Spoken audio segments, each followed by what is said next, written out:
Guys, ganito naman ang gawin mo sa chicken breast fillet.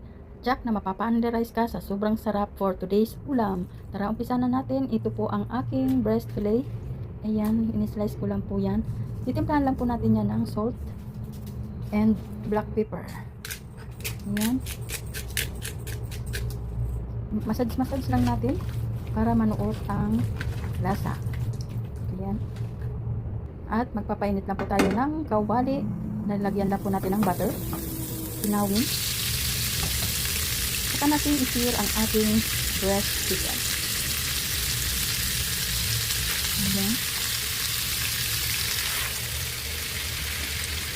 Lulutuin lang po natin yan ng bahagya.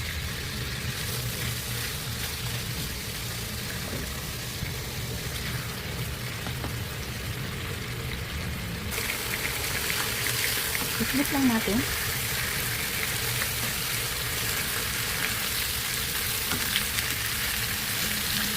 At kapag nag-iba na rin ang kulay ng kabila, ipaside na natin.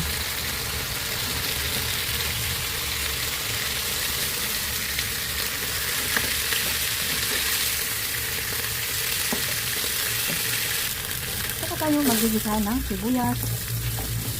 Ayan, hanggang sa maging translucent at lumabas ang aroma.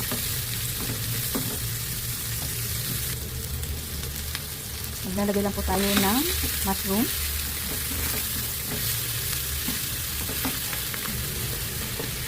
Saka natin ilalagay ang ating evaporated milk. Papakuluin lang natin yan. At kapag kumulo na,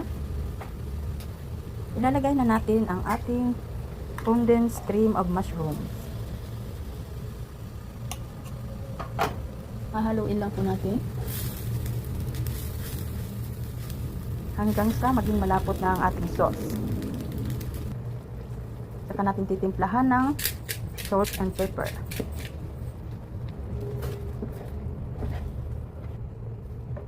Saka na natin ilagay ang ating nakasear na breast fillet.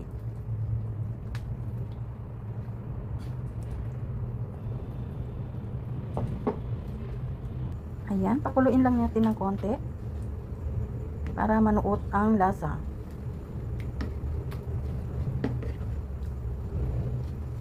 I-try nyo na rin nyo ito. At sobrang sarap. Mapapa-underize po kayo sa sarap. At ayan.